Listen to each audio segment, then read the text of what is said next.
Hi, everyone. In the Parsha that opens the book commonly known as Numbers and contains primarily an accounting of census numbers, it's ironically the name of one of the census takers that jumped out calling for an explanation. The Nasi, or the leader of the tribe of Shimon, Shlumiel ben Tsuri Shaddai. What's so fascinating about him is that already 112 years ago, in the Sefer Osem B'Shem, we're told that someone who's not successful is called a Shlumiel, based on Shlumiel ben Tzuri Shaddai, the Nasi of Shevet Shimon. The idea even trickled into popular culture, where someone who's tagged as the fool is known as the Shlumiel. Menachem Mendel, a frequent character of Shalom Aleicham's literary short stories, Larry David, of Curb Your Enthusiasm fame, and even George Costanza of the Seinfeld era, are all characters built on the Shlomiel archetype. What is it about Shlomiel ben Tzuri Shaddai that earned him this incredible honor? How does a Jewish leader become the subject of derision? And what does it mean for you and me? Is Shlomiel a Shlomiel? Are we? Now, if you really know who the real Shlumiel was, you might realize how he was a Shlumiel. Let me explain. The Gemara tells us that Shlumiel was not just a Shlumiel. In fact, he had 5 names. Amar Rabbi Yochanan, the Gemara tells us in Sanhedrin, Chamisha Shemos Yeshlo. There are 5 names for this individual. Zimri, Ben Salu, Shaul, Ben Aknanit, and Shlumiel ben Tzuri Shaddai. Rabbi Yochanan says that Zimri had 5 names. Zimri, son of Salu, Shaul, son of Aknanis, and Shlumiel, son of Tzuri Shaddai. That's right. Shlumiel, the great leader of the tribe of Shimon, was also the famed Zimri, about whom we'll read at the end of Parshas Balak and the beginning of Parshas Pinchas, who was a leader who got so caught up in the episode at Baal Peor that he tried to equivocate his actions with Cosbi, the Moabite princess, to the marriage of Moshe and Zipporah.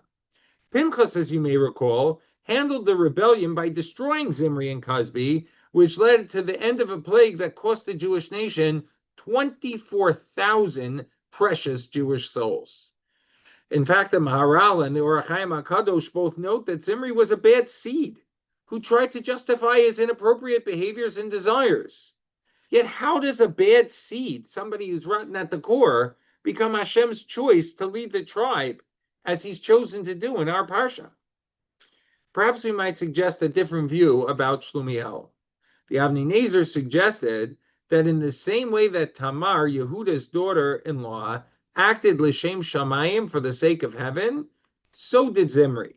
Yet Tamar's actions brought about leaders and prophets and kings like David HaMelech, about whom we will read on Shavuos, and Zimri's actions brought about destruction.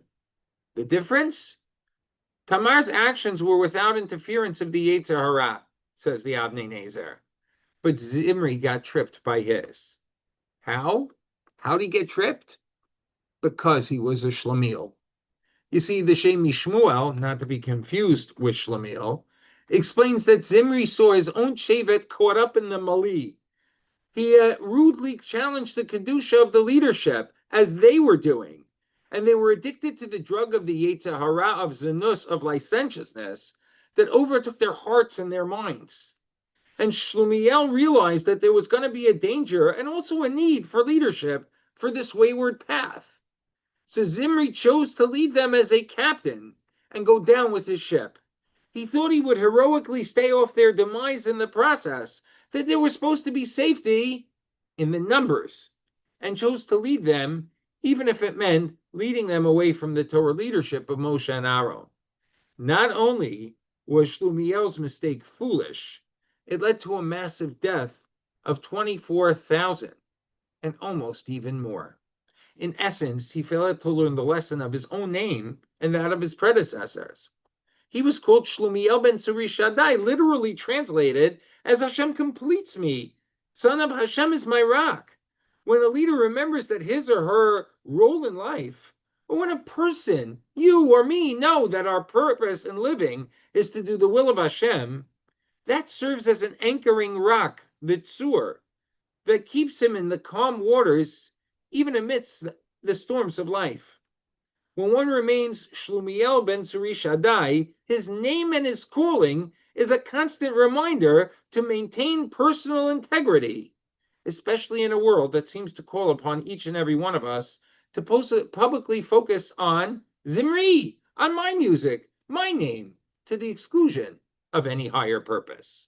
When we jump on the runaway wagon, just so we're sitting in the driver's seat, the numbers and the damage just pile up.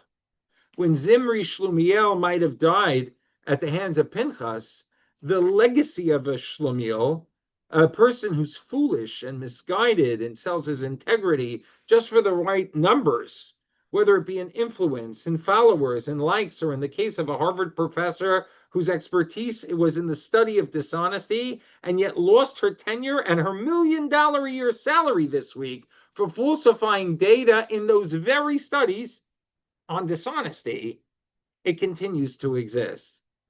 Those Shlumiels continue. People who angled to bring us just the facts turned out to be selling their integrity for prizes and notoriety, not realizing that they were destroying the very trust that they were supposedly upholding and making themselves irrelevant in the process. That's a Shlumiel move. It happens when we focus on the numbers, not on upholding our name and our reason for living, to serve Hashem and to bring glory to his name in whatever opportunity he has given us to bring glory to it.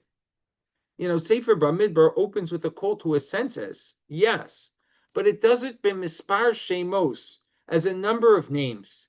Our nation's strength is not just in its size, it's in the integrity of each person, each individual who makes it up.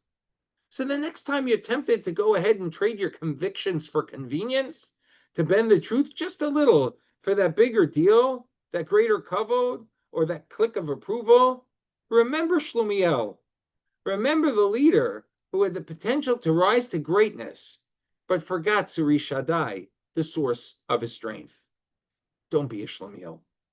Be the Ben Suri Shaddai. Be the person whose name and actions are anchored in Hashem, who brings dignity to our people and our Torah. Because in a world that's obsessed with likes and stats and numbers, Hashem still counts our names and our characters that the names are supposed to represent. And let's carry our names, our shemos, with kavod. Let's be counted not just in the census, not just for the big likes, but in Hashem's book of those who live with purpose. Because in the truth, my dear friends, that's the only census that really matters. Wishing you and yours a Shabbat Shalom, and a Shabbat Shalom to all.